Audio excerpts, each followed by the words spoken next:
Hello, I'm Rick Torbett and welcome to Better Basketball. In the explanation that follows, you will find that Read and React not only teaches, but demands spacing along with five-player coordination. Keep in mind that these two essential aspects of team offense will translate to your press offense, zone offense, even out-of-bounds plays. Read and React will allow you to teach the fundamentals of player development while your players are learning to be reactors and decision makers in this offense. This allows you to collapse time frames in practice. And last, your defense will vastly improve by having to defend an offense that has constant movement, good spacing, and multiple actions. Okay, let's get started. I've always wanted to explain what the Read and React is in as few words as possible. But as many of you know, that's nearly impossible to do. But I'm going to give it my best shot.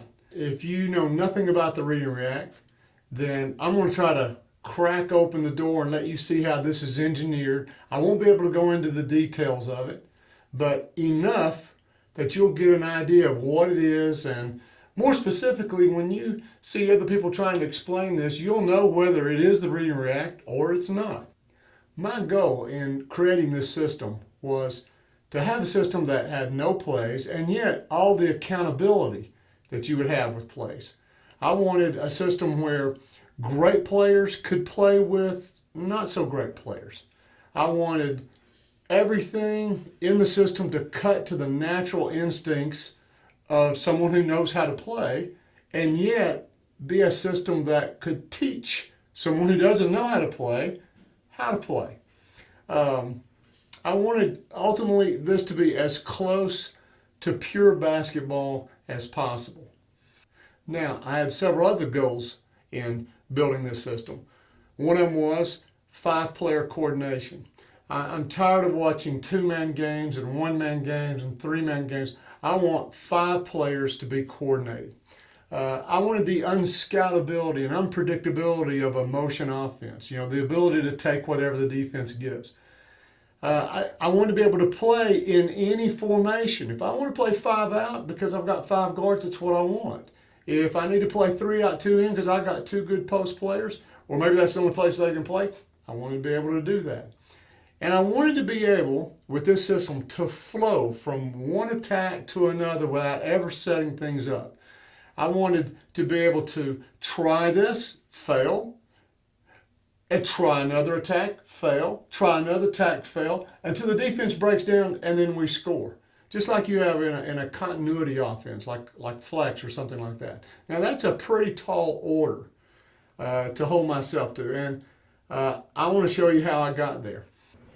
I'm going to explain how the Read and React is engineered in terms of decision makers and reactors. In a motion offense, a traditional motion offense, the player who has the ball, I'm not going to talk about, they can take what the defense gives and they should be reading the defense. That's not why I called it the Read and React. You'll find out in a moment why I did. I'm talking about in a motion offense, when this player decides they're not going to attack and they're going to give up the ball. They're going to pass to a teammate here or maybe into the post. At this point, when the ball leaves their fingers, they've got decisions to make, okay? So we could just draw a decision box around this player. This is a decision maker, okay, in a traditional motion offense, okay? You pass the ball, as soon as it leaves your fingers, you've got to decide, am I going to screen away? Am I going to basket cut? Am I going to go screen on the ball? Am I going to go behind the ball and get the ball? Am I going to go post up? Am I just going to stay there or maybe space away? A bunch of decisions to make. And in a traditional motion offense, very elementary example, these players also have decisions to make. You've got five decision makers out there. And it's very tough to keep five-player coordination when doing that. So here's what I did. I took the decision box away from the passer and I moved it in here. This is the Read and React decision box. And it includes all the way to the short corner, mid post, high post, these spots just outside the lane. I removed the decision box from the passer and put it in the lane and left this player with no decision. Okay, when this player passes, this player must basket cut. No decision. Okay, you got one thing to do, and that's to try to get the ball back on a basket cut. Okay, but look where that's landed you. That's landed you in the decision box. In other words, I took the decision box away from the passer, and I give those decisions back to that player in here. If you want to make some decisions to affect the next scoring opportunity, get your feet in the lane, because in here you can choose the next best action. Now, I'm not going to go into those details because that's, layers 7 through 16 in the Read and React. Those are dedicated to teaching this player what is your next best action, a list that you can choose from. Some players will not make a decision. They'll get in here and fill out and hop right back into automatic basketball in the Read and React. So the first thing I did was I took the decision box away from the passer and also away from all of these other players without the ball. Let me start back up here. The player with the ball in the Read and React is a decision maker. The players on the perimeter without the ball are not decision makers. They are reactors, okay? They get to react with one and only one reaction to every action the ball takes. And the Read and React tells them exactly what to do. No thinking involved. This is not decision making on the parts of these players. Here's where the name Read and React came from. These players read the ball handler and react with one and only one pre-drilled, pre-prescribed by the Read and React system reaction.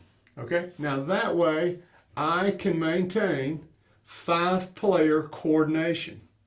Now you might ask, well, where's the variability? Where's the unpredictability? Where's the unscoutability of this if these players have been pre-programmed to react with one and only one reaction? Well, the defense doesn't know what action the ball handler is going to take. That's what's unpredictable. Now, everybody that knows the Read and React knows what these players are going to do the moment the ball does something, but we don't know what the ball is going to do. Only the ball handler knows. Okay? So that's one unpredictable, unscoutable part in terms of the defense of the Read and React. We don't know what this ball handler is going to do. And neither, let's say that this player decides they're not going to attack. They pass the ball. They don't want to make any more decisions.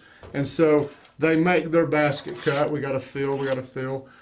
Guess what? This player can now make decisions again.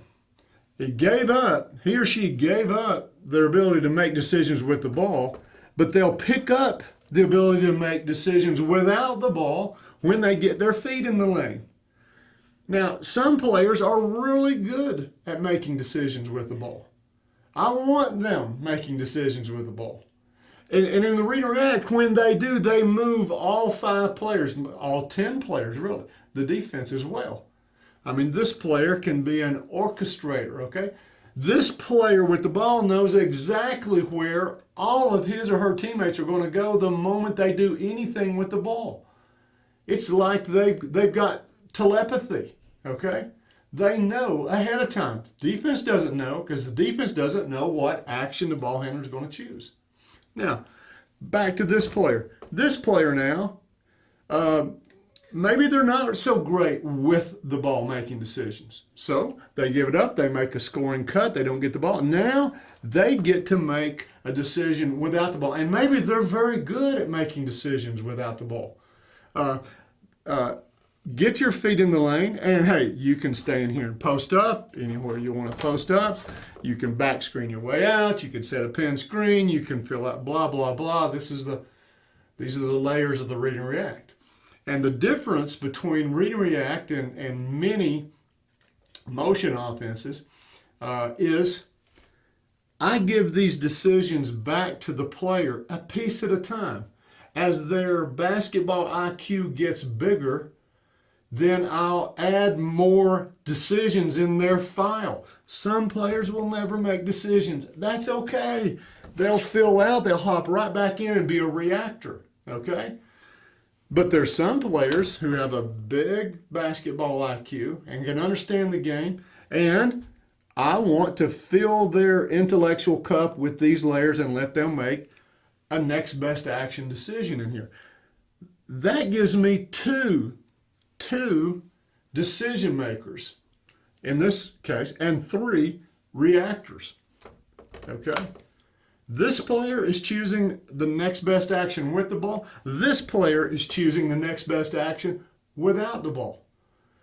But these reactors are required, not requested, required to be on our spots and to react accordingly. Okay?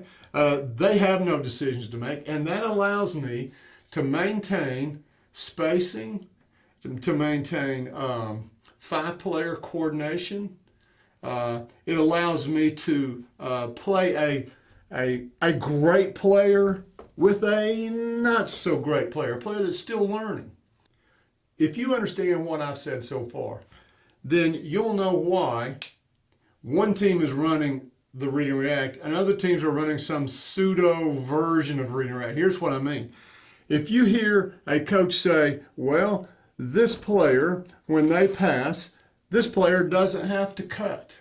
This player, I'm letting them decide whether to cut or not.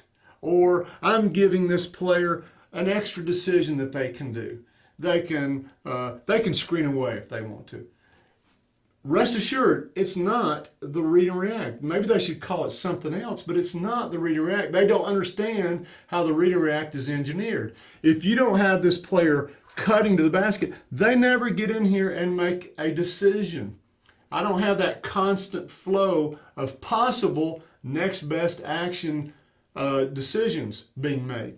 And in the read and react, every time the ball moves, someone is being sent into the decision box. As an example, if this player dribbles at this player has no decision to make. It's a reaction. This one reaction that we drilled is this player must basket cut. That player must fill. Okay? Okay, so we failed. It wasn't open. We didn't score there. What now? Well, we've sent someone into the decision box. Now, they might just fill out and hop right back into reaction mode, okay? But we have at least a chance of another decision being made here. Now, every time, let's say this player fills out, and let's say this player passes the ball. This player has to basket cut. Another possible decision here that could affect the next scoring action, right? Every time the ball moves in the read and react, it's been engineered to send a player, at least one, through the lane into the decision box. Why? Because I want a constant flow of possible next best action decisions being made. Now, some players aren't going to make them. That's fine. Some don't want to make a decision in there.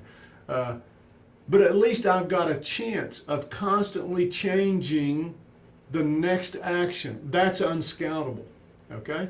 And I'm not going to get into the whole idea of a north-south attack and the fact that I'm constantly putting pressure on the rim because of this design. I'm trying to keep with the big picture here. What's different about the read and react? Why don't I allow decisions up here? Why don't I allow this player to not cut, or maybe he shouldn't cut? Because I'll not get a next best action decision by a player without the ball if they don't cut. So that's why it's engineered that way. I'm going to move back to a 5-out, even though we can play 4-out, 1-in, 3-out, 2-in. This is just for this clinic. The next major engineering point that I want to make in this big picture is these spots. They're there for a reason, not just for training. Okay, now they do make for great training, you know, and great accountability and security for players. If I'm here, I'm safe, I know I've done what I'm supposed to do. But the real reason for these spots is if I could start every action on a spot, train these players to start every action on a spot and end that action on some other spot, then all basketball actions could be linked together in any order. There's my unpredictability. And yet, these players are doing them one simple action at a time. Now, when you put them together in a row, boom, boom, boom, 2 or 3 in a row, in a easy flow, it just looks like the players are playing. But everybody who knows the reading rack could tell you exactly where every player is supposed to go on every action. It's just I can't tell you what action's being chosen or in what order. So I've got 4 reactors. Okay, let me give you an example with this. I've got 4 reactors. Let's say there's a defender on the ball here, and the ball handler decides to drive left. Okay, now our layer 4 says everybody on the perimeter, you don't have a choice here. Could I stay? Could I come behind the ball? No, you are a reactor. Okay, you are to move one spot to your left. He drove left, she drove left. Everyone else moves one spot to the left. That means like this. For these players, they've all started. They started this action on the spot. They've ended it on the spot. How simple is that? Okay? Let's say this player didn't like what he or she sees, you know. They couldn't pass it. They really didn't engage 2 defenders. There was nothing there, and so they drive and they just bounce off. Well, they're right back on spots. We started it. We failed. Defense won. Kudos to you, defense. We're going to attack again, okay? Let's say I dribble at this player, and this player basket cuts. Of course, they have to. There's no decision there. They're a reactor. This player fills, this player fills. Oh, darn. I thought I was getting a rear cut, a backdoor. We failed. The defense won on that one. Can we keep on playing, or do we have to set it up? No. What if this player decides in the decision box now to post up? Can we play from here? Can we keep going without setting it up? Of course. But why? Because we started on a spot and we've ended on a spot. That action's over with and everyone's on a spot. From here, the ball handler can choose anything, and the players have been drilled to react with one and only one reaction that lands them on another spot. And you can just link those together.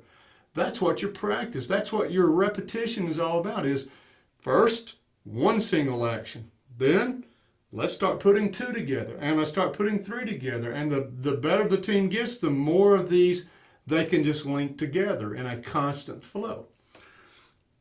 Let's say this player feeds the post. This player has no decisions to make initially. No decisions to make. I just passed, I must basket cut, either this way or this way, okay? And this player fills, this player fills, this player's in the decision box and can fill out anywhere they want to. Now, this player can also back screen their way out and take anybody's place and send someone else into the decision box. But let's not get too complicated right now, okay? Look. We fed the post, we made our scoring cut, it wasn't open, the post didn't score off it. We started on spots and we've ended on spots. That's 3 actions in a row. Boom, boom, boom. Now that looks complex, okay, when it's put together in a nice flow. But from the player standpoint, put yourself in the player's position. This is one reaction at a time. I start on this spot. Oh, that's what the ball does. I've been drilled to do this. I do it. I'm on this spot. Now what's next? Ball does this. I do this. I'm on this spot. The players do not have to know the big picture. This is much like defense. You teach defense, hey, when you're when playing defense right here, when you're playing defense on this player, when you're one pass away, hey, you're going to deny. Any decisions to make there? No, no. One pass away, I want a reaction from you. And that's to be in the gap or be denying whatever it is you teach. If I'm 2 passes away from the ball, let's say you're teaching help defense and you want them on the midline, ball you man. Any decisions there? No, you don't want a decision. You want a reaction. Get there, get that position, okay? Now when the ball moves, oh, the ball, we're reading the ball and reacting with one and only one reaction? Yes. I kind of pattern this after the same way we teach man-to-man defense. This player moves back here to their denial position because they're one pass away. You've got a specific way to guard the post, depending on where the ball is. Do you want any thinking there? Not initially, not in the initial stages. Only when you start double teaming and rotate, that's when you've got decision making going on. So I wanted, just like defense has an elementary reaction level to it, and as you get deeper into defense, then you get into decision making. In the same sense, read and react is designed with this, everyone on the perimeter being a reactor, non-thinking reaction, and decisions are made as you, the coach, determine the basketball IQ, the skills and abilities of your players. You can start doling out these possible decisions that the players can make when they get their feet in our decision box. Same way with the ball handler. You, as a coach, might even limit what you want them to do because maybe they're not great at decision. Maybe you give them 2 decisions to make with the ball. Hey, you can either dribble at or you can pass, but that's it. I don't want you driving. That's coaching.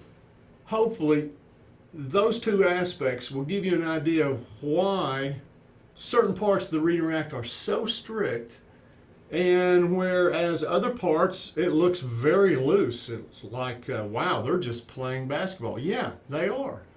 Those people making decisions with the ball and those in the decision box, yeah, there's unscoutable, unpredictable things going on there that makes this a beautiful and fun game.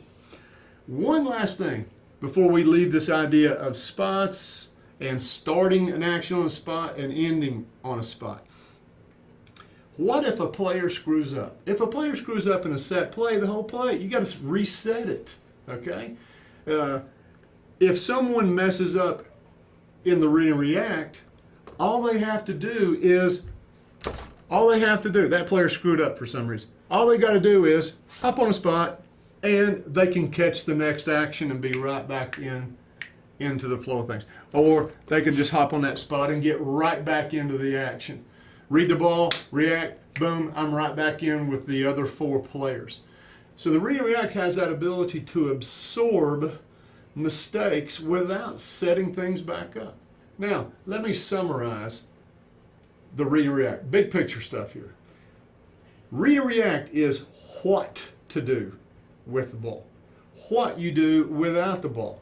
I haven't said anything about how to do it. How to do these things. How to drive. How to pass and cut. How to post up. How to set a screen. That's player development stuff. The how is player development stuff. So, the read and react is what to do. Player development is how you do it. Coaching is who you do it with. How do you operate the system? What's the best formation? What's the best actions to emphasize? Now, I have lots of help for you in all 3 areas. Along with the read and react, I have the reaction drills video, over 60 drills to help link these actions together. Planning the read and react practice, 5 different practice plans under the title of clinics. Player development, I have shooting, ball handling, one-on-one, post play, scoring without the ball, passing, and free throws. how to operate the read and react, the who part, variations, quick hitters, zone attack. If you're looking for an edge that can make a difference, make the shift to read and react. Go to betterbasketball.com and get started.